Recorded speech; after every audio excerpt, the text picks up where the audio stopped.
Islamic तरीके से इस्तकबाल करता हूँ। अस्सलामु अलैकुम वरहमतुल्लाहि वबरकातुहू। आज मेरा जो उन्वान है, मेरा जो टॉपिक है, थोड़ा सा डिफरेंट है, जो कहीं शायद आपने नहीं सुना। इनमें से जो भी यहाँ पर बैठे हुए हैं मेरे उस्ताद हैं और मैं सारे लोगों की इज्जत करता हूँ, मगर एक बात ये कहना चाहता हूँ कि कहीं कहीं जगह पे हमारी पर्सनल एक्सपीरियंस होती है, तो वो एक्सपीरियंस यहाँ पे मैं पेश करना चाहता हूँ। मैं चाहता हूँ कि आप इस चीज़ को समझें और अपने जो तलबा हैं उनको इस पे जो है और भी रिसर्च करने की जो है आप इत्तला दें। मैं तो डॉक्टर हकीम जैसे यासर अब्बास पूना से मैंने MD कंप्लीट किया है और अल्कोहल की एडिक्शन रिहैबिलिटेशन सेंटर का एडिक्शन। अब रहा मसला, मेरा जो आज टॉपिक है एडिक्शन एंड सोल्यूशन के ऊपर। सबसे पहले हमें मालूम होना चाहिए कि आदत किसको कहते हैं और एडिक्शन किसको कहते हैं। प्रॉब्लम हमारी ये है कि हम ये समझते हैं कि शराब पीना, इसी तरह अफीम का इस्तेमाल, गंजा का इस्तेमाल ये एक आदत है। तो हम क्या करते हैं, जाके उसको नसीहत करने शुरू कर देते हैं और बोलते हैं कि ये नसीहत हासिल नहीं किया। जो बंदा अपने वालिदैन की नसीहत, जो बंदा अपने भाई बहन की नसीहत और जो बंदा अपने दोस्तों की नसीहत और काउंसलिंग सुन के नहीं सुधरा और जो बंदा जो अल्लाह के अहकाम कुरान में क्लियर तरीके से हैं, इसके बावजूद भी वो अपने आप को नसीहत हासिल नहीं किया, तो आप केवल क्या समझते हैं कि एक डॉक्टर काउंसलिंग कर देगा तो उसकी बीमारी अच्छी हो जाएगी? नहीं। प्रॉब्लम क्या है कि प्रॉब्लम हमारे अंदर है। हम नहीं समझे कि हैबिट किसको कहते हैं और एडिक्शन किसको कहते हैं। और ये शराब पीना, अफ्यूम का इस्तेमाल, इसी तरह से ओपियम का इस्तेमाल, ये सारी जो चीज़ें हैं वो हमारी बीमारी के अंदर आते हैं, ना कि आदत के अंदर। पहले शुरू होता है फन में, उसके बाद कन्वर्ट होता है हैबिट में, उसके बाद कन्वर्ट होता है डिसीज में। जब किसी को कोई मर्ज आ जाता है तो उसकी काउंसलिंग बाद में, पहले उसका मुआयना इलाज करना जरूरी होता है। जब तक उसका इलाज ना किया जाए वो बीमारी नहीं जाएगी। इसी तरह से एक डेफिनेशन है हैबिट किसको कहते हैं और एडिक्शन किसको कहते हैं। हैबिट के माने एक प्रैक्टिस एंड रूटीन है। ये habit it is a routine behaviour that is repeated regularly and tends to the unconsciously. मिसाल के तौर पर आप सीढ़ियों से उतरते हैं सुबह में, सेकेंड फ्लोर से ग्राउंड फ्लोर। पहला दिन आपको दिक्कत हुई, सेकेंड दिन आपको तकलीफ हुई और तीसरा चौथा दिन आप आंखें बंद करेंगे तो आराम से पहुंच जाओगे, क्योंकि ये आपका रूटीन है। जो रूटीन होता है उसको हम हैबिट कहते हैं, आदत कहते हैं। समझो कि ये हाथ में मैंने वॉच पहना है, ये मेरी आदत है, मगर मैं इस आदत को अपने तरीके से चेंज करके राइट हैंड में पहन सकता हूँ। ये आदत कभी भी चेंज हो सकती है, मगर जो एडिक्शन होता है वो एडिक्शन कभी भी हम खुद चेंज नहीं कर सकते, उसका जब तक इलाज ना हो। एडिक्शन किसको कहते हैं? ये फिजिकल और psychological need for a habit performing substance such as a drug और अल्कोहल। मिसाल के तौर पर कोई चीज है, रोज वो खाता है, उतनी दूर की बात, सुबह में हम चाय पीते हैं। कितने लोग ऐसे हैं जिनकी शुरुआत चाय से होती है दिन की, जब तक चाय नहीं मिलता, चाहे उसको बिरयानी सुबह में रख दो, उसको चाय चाहिए, चाय होने के बाद वो एडिक्ट हो चुका है चाय। इसी तरह से शराब है, अफीम है, गांजा है, ये सारे जो एडिक्शंस होते हैं। और अगर वो चीज उसको नहीं मिलती है तो उससे तलाश में निकल जाता है। अगर वो चीज उसको नहीं मिलती है तो उसके अंदर एक कयामत बर्पा होती है, उस कयामत का नाम है विथड्रॉवल सिम्टम्स। अब डॉक्टर से इसे मैं थोड़ा सा मेडिकल इस्तेमाल कर रहा हूँ। अब इंसान किस किस चीजों का एडिक्ट हो सकता है? तो यहाँ पर ओपियम हो गया, हेरोइन, ब्राउन शुगर है, भंग है, तो कैनबिस कहते हैं, हाश है, चरस है, अल्कोहल है, स्मोकिंग है, गंजा है, ओपियम है, ड्रग्स है, कोरेक्स सिरप। जो लोग, कई लोग हैं जो खांसी के लिए कोरेक्स सिरप स्टार्ट करते हैं और बाद में उसके नशे के हो जाते हैं। और आप यकीन नहीं मानेंगे, जो आयोडेक्स होता है उसके जो जंतर होता है जो सर के दर्द को कम करने के लिए, उसके लिए भी लोग उसमें भी नशा शुरू से नशा हासिल करते हैं। इसी तरह से जो फिजिकल गम है, आप देखेंगे कई नौजवान बच्चे फिजिकल गम को जो है पेपर में रख के सुनते हैं। ये सारी चीजें एडिक्शन हैं, बट एडिक्शन इंसान किसका भी हो सकता है।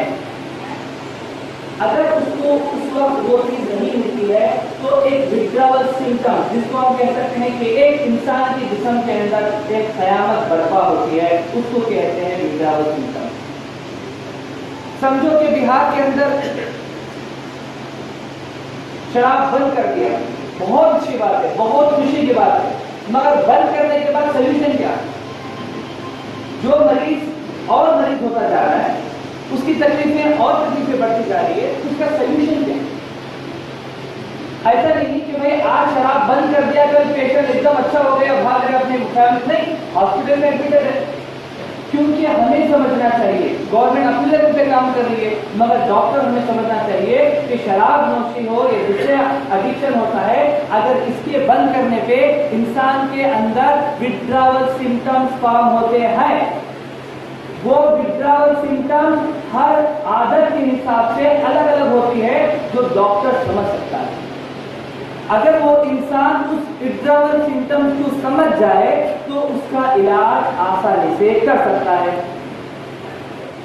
What is withdrawal symptoms? काफी लंबा है, मैं आपको समझने के हिसाब से बताता हूँ। जब हम कोई चीज खाते हैं या पीते हैं तो दिमाग के अंदर कुछ केमिकल्स फॉर्म होते हैं और वो उसको ढूंढने लगते हैं। जब वो चीज नहीं मिलती है तो उसके अंदर जो चेंजेस फॉर्म होते हैं बॉडी के, उसको कहते हैं विड्रावल सिम्टम्स। हर एडिक्शन का विड्रावल सिम्टम्स अलग होता है।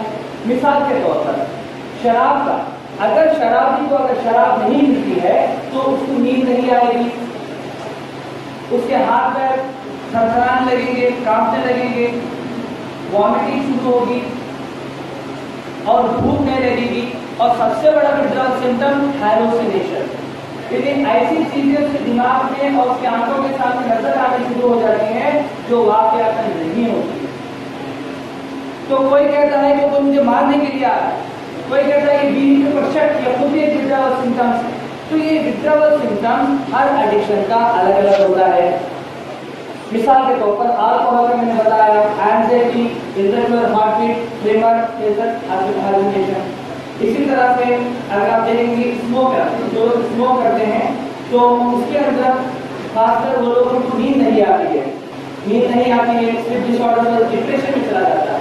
और जो लोग तंबाकू और गांजा जो लोग इस्तेमाल करते हैं, अगर उसको विड्रावल सिम्टम्स फॉर्म होते हैं, अगर वो चीज उसको नहीं मिलती है तो सुसाइड टेंडेंसी आती है और वो अपने आप को सुसाइड कर लेता है।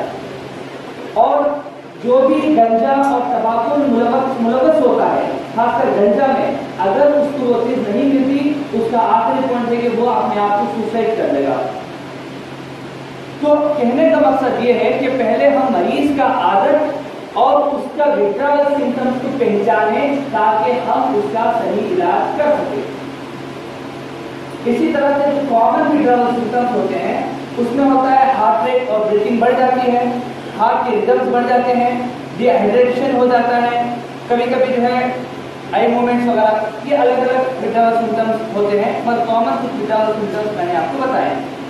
शराब पीने से पर्सनल इफेक्ट ये सबको मालूम है, जैसा hepatomegaly, liver failure, liver cirrhosis और जो है brain damage, loss of memory, risk chest infection, BP बढ़ जाता है, डायबिटीज अनकंट्रोल हो जाता है, पेप्टिक अल्सर फॉर्म होना शुरू हो जाते हैं।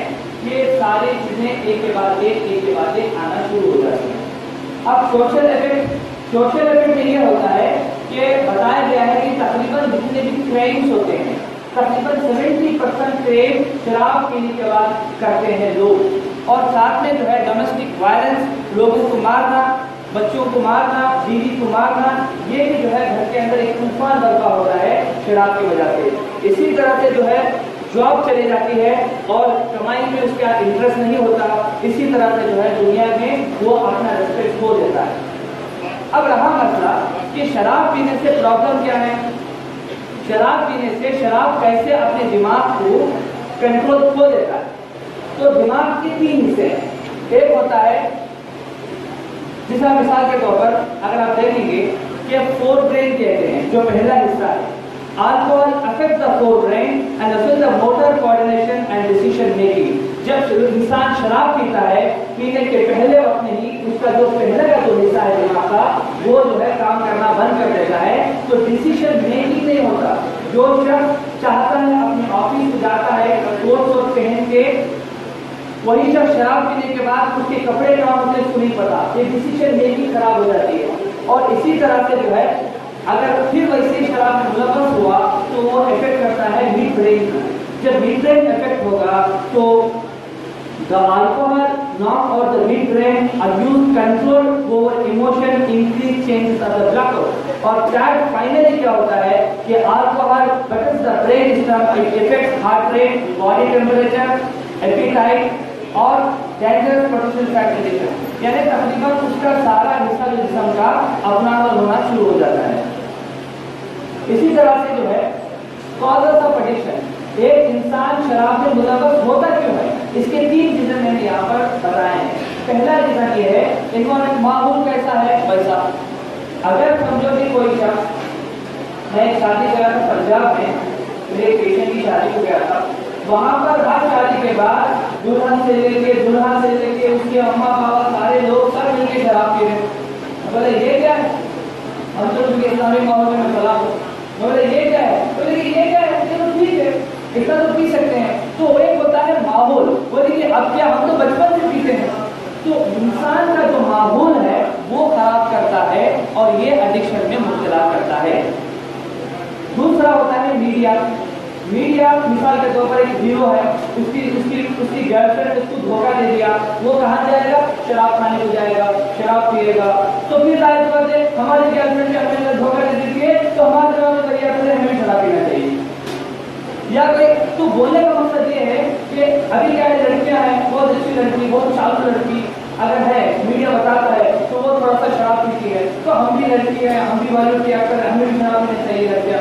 तो मीडिया बहुत बड़ा रोल अदा कर रहा है ये गुनाह को फैलाने के लिए। और तीसरा होता है स्टेटस प्रॉब्लम। मिसाल के तौर पर 4 लोग हम बैठे हुए हैं, हमारे पास मिनिस्टर भी हैं और हमारे पास दूसरे गेस्ट भी हैं, तो उस जगह पे हम हैं, 4 लोग शराब पी रहे हैं, हर तरह स्टेटस प्रॉब्लम है, मुझे भी वो चीज़ पीना है। तो ये 3 वजूहात हैं जिससे इंसान आहिस्ता आहिस्ता शराब में मुलव्वस होता है। अगर आप देखें कि कौन सी उम्र के लोग ज्यादा मुतासिर होते हैं शराब में, ये 2007 की रिपोर्ट है, शायद 2012 की रिपोर्ट है कि 12 से 15 जो एज है, 12 to 15 जो एज के बच्चे हैं वो तकरीबन 2.9%, 14 to 15 8%, 16 to 17 11 2%, 18 to 20 10.4%, 21 to 25 4.5% और 26 के बाद बहुत कम। मिसाल के तौर पर इसका मतलब यह हुआ कि जब नौजवानी का जो मेन हिस्सा है, ऐसे वक्त से भी नौजवान बच्चों को या बच्चियों को शराब के नुकसान बता के कंट्रोल करें तो इंशाल्लाह उनके फ्यूचर सुधर जाएगी। तो ये जो है कुछ चीजें मैंने आपको जल्दी बता दी है। यूनानी में कैसे डायग्नोज करते हैं इसकी तो जरूरत नहीं है, क्योंकि शराबी को देख के भी बोल सकते हैं कि शराबी है, अल्हम्दुलिल्लाह। अब रहा मसला, मैं आपको अभी आता हूँ सोल्यूशन की ओर। सोल्यूशन एक होता है गवर्नमेंट के लेवल पे क्या सोल्यूशन है, जो हमारे अब्दुल गफूर साहब ने और जो है नीतीश कुमार साहब ने जो किया है वो एक गवर्नमेंट के लेवल का सोल्यूशन है। मगर डॉक्टर के लेवल का सोल्यूशन क्या है और सोशल लेवल का सोल्यूशन क्या है, एजुकेटेड लोगों का सोल्यूशन क्या है, वो हर आदमी अपने लेवल पे काम करना। उनका लेवल मैक्सिमम लेवल उन्होंने करके बता दिया, बट डॉक्टर्स ने और खासकर यूनानी डॉक्टर्स ने इस पे कुछ भी रोल अदा नहीं किया। तो आज मैं तमिलनाडु से इस वजह से आपके सामने आया हूँ कि अपने वालिद साहब 1971 से शराबियों की और जो है जो लोग अफ्यून और ब्राउन शुगर में मुब्तला हैं उनका इलाज यूनानी तरीके इलाज से ही करते हैं। और होते होते होते अल्हम्दुलिल्लाह जो है इस वजह से मैं यहाँ पर आया हूँ कि बिहार में गवर्नमेंट ने जो है अब एक अच्छा मौका है कि यूनानी सिस्टम को भी फैलाया जाए और जो मरीज मुब्तला हैं और वो मरीज भी गवर्नमेंट के हॉस्पिटल्स में भी ये इलाज शुरू किया जाए ताकि जो है मरीज को सही फायदा हो, मरीज मरने से बच जाए।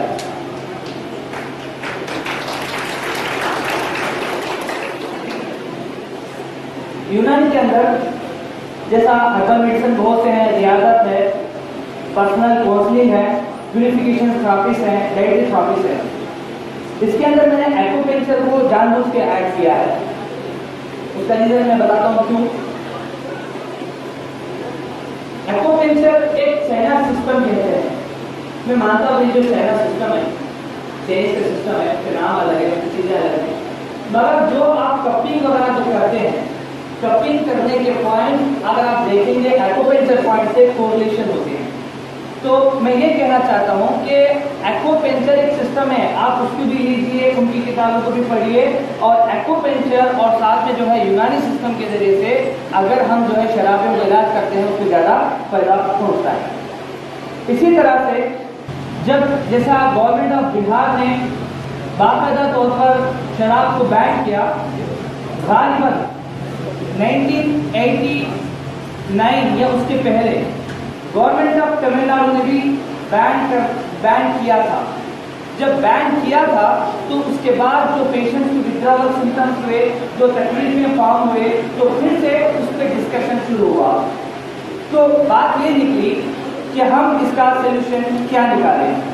द एक्सपर्ट यूनानी committee constituted by the National Institute of the Social Defense Ministry of Welfare Government of India, ये लोगों ने अपने CCM के जो मेंबर्स हैं तकरीबन हिंदुस्तान के 8 लोगों को सेलेक्ट किया और शराब के तौर पर शराब के नशे को और खासकर दूसरे जो एडिक्शंस हैं उसको दूर करने के लिए, देखिए द एक्सपर्ट यूनानी कमिटीज उन्होंने क्या किया, 8 बड़े लोगों को, जिसमें हकीम सैयद खलीफुल्लाह साहब, हकीम एम ए अंसारी साहब जो यूनानी मेडिसिन के डायरेक्टर थे, हकीम उम्मुल फजल साहिबा डिप्टी डायरेक्टर और Hakim Anas Usmani head of department of medicine Unani Ayurveda, Hakim Bashira Khatoon director incharge central research institute of Unani medicine, Hakim Jamil Ahmad dean Hamdard India college और हकीम फयाज आलम और Hakim S Akbar Kausar director Al Kausar Unani re addiction centre. ये लोगों ने मिलकर उन्होंने एक दवाएं जो यूनानी में वाकई एडिक्शन को दूर करने वाली दवाएं हैं उनकी लिस्ट बनाई, जो लिस्ट मैं आपके सामने अभी पेश कर रहा हूँ। ये 1989 में जो लोग मीटिंग किए थे उसकी फोटो है, आप देख सकते हैं। उसके बाद ये एंटी एडिक्शन यूनानी मेडिसिन जो तकरीबन 17 दवाएं हैं, इसके अंदर अफीमोन, बादियान, बनफशा, कद्दू, चौचीनी, कासरी, जुंदे बेदस्तर, अफीमोन, मुएज, मुनक्का, अफहल, कमर हिंदी, एल्वा, फिलफिलसिया, दालचीनी, जज्वा, जोमर। ये दवाएं साबित किए गए हैं और कि ये एडिक्शन पे काम करती हैं और उसके जहर को रोकने के लिए ये दवाएं कारआमद हैं।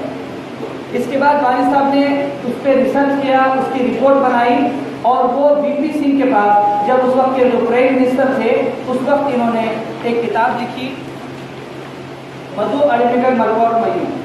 ये तकरीबन बहुत पुरानी किताब है। उस जमाने में वालिद साहब ने यूनानी इलाज का तरीका इलाज क्या था वो वीपी सिंह को पेश किया। अब अपने हॉस्पिटल के बारे में कि हम कैसा इसका इलाज करते हैं और हम क्या करते हैं डी एडिक्शन के लिए, वो चीज़ें मैं आपको समझाना चाह रहा था। पहली बात यह है कि जब हमारे पास अपने हॉस्पिटल में इंटरनेशनल डी एडिक्शन डे होकर मनाते हैं, मिसाल के तौर पर पूरी हिंदुस्तान में मनाना चाहिए, मगर जैसा हमारे पास अलग अलग देश होते हैं, इसी तरह से शराब नोशी के खिलाफ एक दिन मनाया जाता है जो 26 जून डी एडिक्शन डे कहलाता है। क्योंकि हम इसको बहुत बड़े लेवल पे करते हैं तो हमें गवर्नमेंट अप्रिशिएट करती है और हर साल हमें मुबारकबाद देती है गवर्नमेंट कैरेक्टर्स, और उस प्रोग्राम में कैरेक्टर को शामिल होता है। तो ये उसका लेटर है। ये हमारे पास 2010 से, क्योंकि मेरे पास फोटोज थे, जैसा हम रैली निकालते हैं तकरीबन 500-600 लोगों के साथ, अपने सारे हॉस्पिटल के स्टाफों के साथ रैली निकालते हैं कि इसके अंदर हम कुछ सॉन्ग गाते हैं, जैसा कुरिका दीजिए, आप शराब मत पियो, उसके नुकसान आप उसकी शायरी में। तो इसकी पूरी रैली होती है। ये 2010 की रिपोर्ट है। इसी तरह से 2011 है, 2011 में जो रैली निकाले हैं और ऐसे कुछ डॉक्यूमेंट्रीज हमने बताए हैं जो मरीज को बताते हैं। मिसाल के तौर पर कि क्या कुत्ता शराब पीता है क्या, एक डॉक्यूमेंट्री फिल्म। कि मतलब शराब उसको कुछ भी दो कुत्ता को खाएगा, मगर शराब दे तो नहीं पिएगा। जब कुत्ता शराब नहीं पीता तो तुम क्यों शराब पीते हो, एक सवाल होता है। तो इस तरह से जो डॉक्यूमेंट्रीज हैं वो हम बता के मरीज को बताते हैं इस प्रोग्राम में। ये 2012 की फोटोज हैं, ये 2013 की हैं और ये 2014। ये हर साल हम बड़े लेवल पे इसको करते हैं। जब तमिलनाडु के अंदर बैन हुआ, जब लोगों को ये पता नहीं चल रहा था, खासकर एलोपैथिक डॉक्टर्स को भी, कि शराबियों का इलाज कैसा किया जाए, तो असेंबली के अंदर एक डिस्कशन हुआ। ऑनरेबल मिनिस्टर है मुत्तुस्वामी के नाम से, इन्होंने जब असेंबली में बात करी तो अपनी बात पेश की कि मुझे एक शख्स मालूम है जिसका नाम है डॉक्टर अकबर कौसर। डॉक्टर अकबर कौसर साहब तकरीबन 1971 से यूनानी सिस्टम ऑफ मेडिसिन के जरिए और एक्यूपंक्चर के जरिए से इलाज शराबियों का और नशा वालों का इलाज करते हैं। तो हम चाहते हैं कि इनका जो इलाज है, जो गवर्नमेंट में जो मुतासिरा मरीज है, उनका इलाज बाकायदा तौर पर उनसे हासिल किया जाए। ये वो असेंबली रिपोर्ट है, ये डिस्कशन है। कई डिस्कशन के बाद गवर्नमेंट ऑफ तमिलनाडु ने ये तय किया कि जो लोग एजुकेटेड लोग हैं वो लोगों को डॉक्टर अकबर कौसर साहब के सेंटर पर भेजा जाए और वहाँ पर काउंसलिंग, इलाज तरीका, कैसा वो लोगों से बात करना है, कैसे ट्रीट करना है, उसके अंदर तकरीबन 6000 एम्प्लॉय ग्रेजुएट को गवर्नमेंट ऑफ तमिलनाडु ने अपने हॉस्पिटल भेजा। अपने वालिद साहब ने तकरीबन 1989 में बड़े लेवल पर उनको ट्रेनिंग दी और उसके बाद ये सिलसिला कंटिन्यू करता है।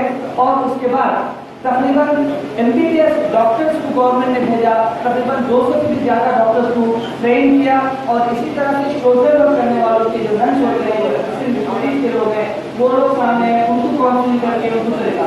तो ये जो है अल्हम्दुलिल्लाह काम अपना 1971 से काम करते आ रहा है। इसके बाद बात आई कि इसको हम एनिमल स्टडी के जरिए से प्रूव करना चाहिए कि वाकई ये दवाएं डी एडिक्शन को काम करती है। अब बात करते हैं, बोलने का मकसद ये है कि तकरीबन 20वीं सेंचुरी डिस्कवरी में कौसरी 500 के नाम से एक दवा, एक कोडेड यूनानी ड्रग सेलेक्ट किया गया। और इस दवा के अंदर क्या है, मैं आपको आगे में बताता हूँ कि इसके अंदर ये साबित किया गया कि क्या ये वाकई डी एडिक्शन पे काम करता है। तो इसका एक टॉपिक दिया गया था कि एफिकेसी ऑफ कौसरी 500। इसके ऊपर मद्रास यूनिवर्सिटी में डिपार्टमेंट ऑफ बायोकेमिस्ट्री के अंदर बाकायदा तौर पर एनिमल स्टडी इसकी शुरू हुई।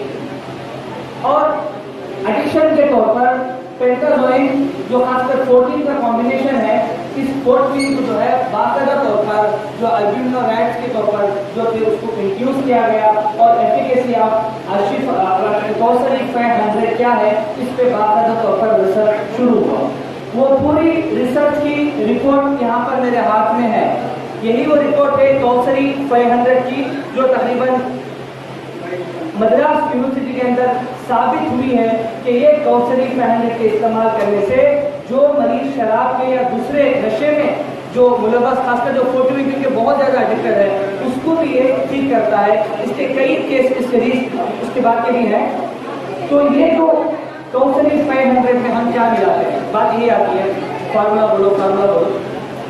उसके अंदर सिर्फ 2 चीज़ें हैं, एक है चोक चीनी और एक है कासनी। और इससे साबित ये हुआ कि ये क्योंकि लिवर का मेटाबॉलिज्म को बढ़ाता है, ब्लड प्यूरिफाई करता है, डायल्यूटिक है और इसी तरह से जो है चोक चीनी है। और साथ में ये भी बताया गया कि रोमेटॉइड आर्थराइटिस और दूसरे यूरिया को भी नॉर्मल में लाता है, यूरिक एसिड को नॉर्मल में आता है, रोमेटॉइड के लिए काम करता है। ये जितने भी इफेक्ट्स हैं ये जो है आगे की कंटिन्यूएशन है। ये एक औरत है, इसकी मैं हिस्ट्री चलो टाइम वक्त कमी वजह से मैं शॉर्ट लेके जा रहा हूँ। तो कौसरी 500 पे कैसा काम करता है कि ग्रुप स्टडीज भी यहाँ पर जो है दिया गया था। आज रिसर्च बहुत आसान है, मैं जो कह रहा हूँ रिसर्च 1989 की बात है।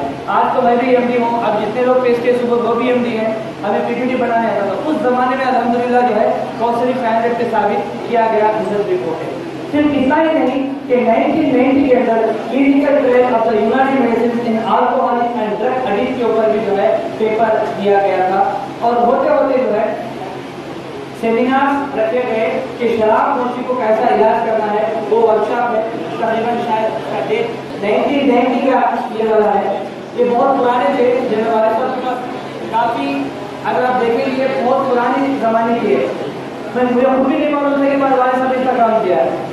तो उसके बाद सक्सेसफुल क्लिनिकल ट्रायल, एक तो एनिमल स्टडी हो गई, तो बाद में फिर क्लिनिकल ट्रायल किया था। तकरीबन उसका जो डेट है 27 जनवरी 1991 में। उसके अंदर अल्कोहल का, ड्रग्स का, अफ्यूम का अलग अलग क्लिनिकल ट्रायल से भी साबित किए कि ये जो है शराब वगैरह पीने से और अल्कोहल में जो है ये दवाएं, यूनानी मेडिसिन कैसा इफेक्टिव साबित हो सकती है। ये बहुत सी चीज़ें हैं। देखिए मकसद क्या है, अब अभी हो गया मैं बोल के, थोड़ा सा सुनिए मेरी तरफ। मकसद क्या है अभी मैं आता हूँ।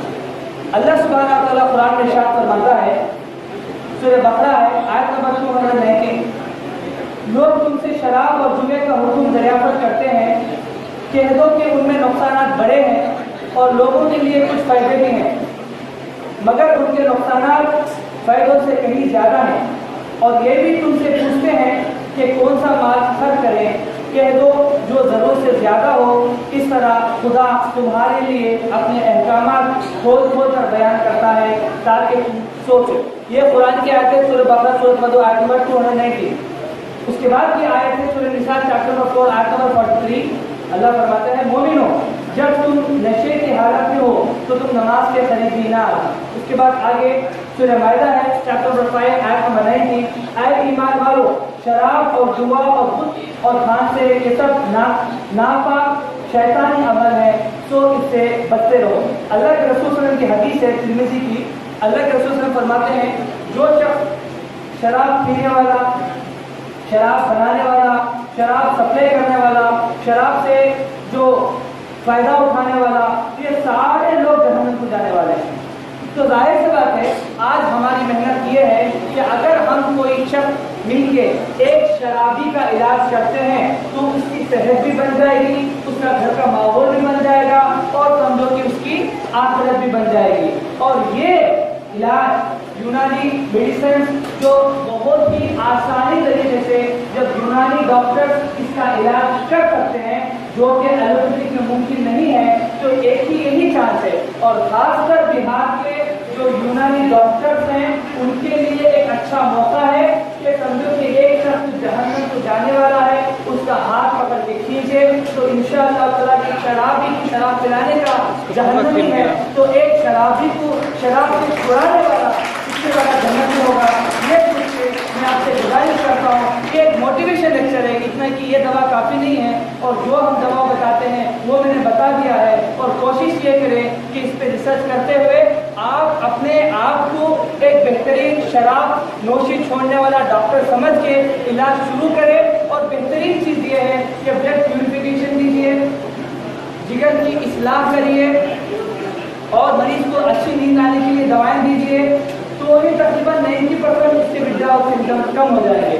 और आखिर में जनाब अब्दुल गफूर साहब ऑनरेबल मिनिस्टर ऑफ वेलफेयर के मैं गुजारिश ये करूँगा, बैठ करके और एक अच्छा काम करिए, ये यूनानी डॉक्टर्स को मौका दीजिए उन शराबियों का इलाज करने का। तो